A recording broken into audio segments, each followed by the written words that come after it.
Hello, friends. This is one day after Janmashtami, and I wanted to share a little bit about my experience and also some realization from this Janmashtami.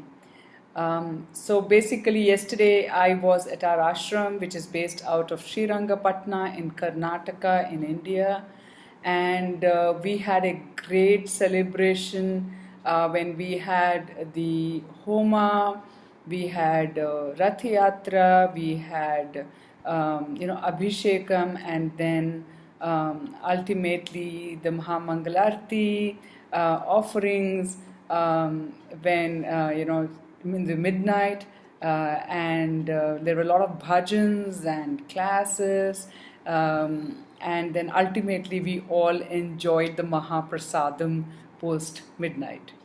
The most important thing, of course, during this whole celebration was also the association of all the devotees, all the other individuals who are also on this journey of Krishna consciousness.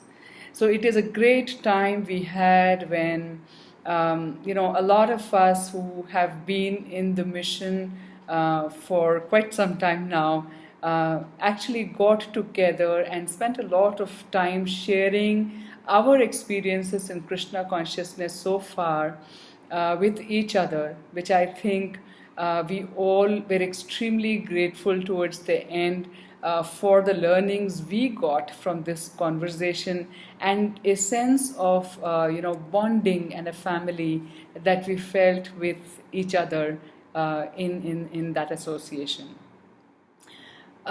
Besides this, of course, I wanted to share a bit of realization, I would call it, that I had. There were people who celebrated Janmashtami on 14th, and there were some of us who celebrated it on 15th. According to the calendars, people follow.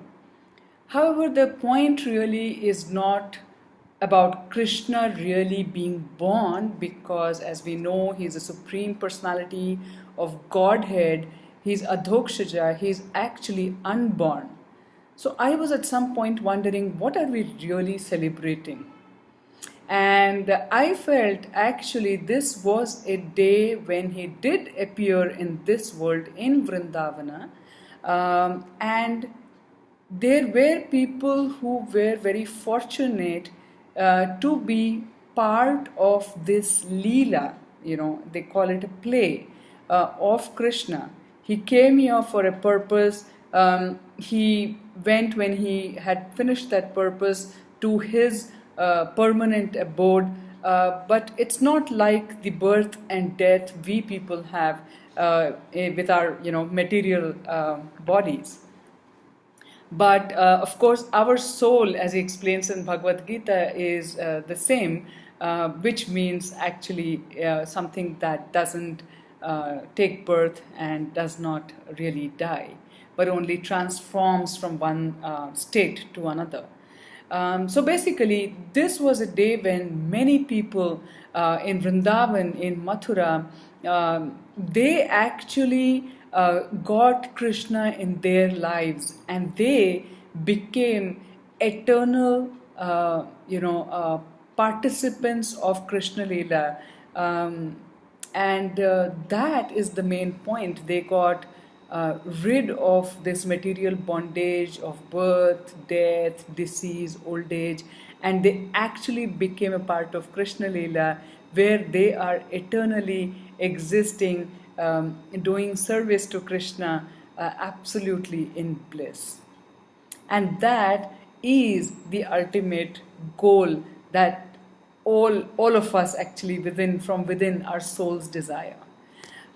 So Janmashtami is, to me, an occasion when we are being reminded that we can also welcome Krishna in our hearts, our life, and surrender to him and allow him to lead us to him, to be a part of his permanent abode in Goloka Vrindavan, and have a blissful life serving him in our own special relationship with Him.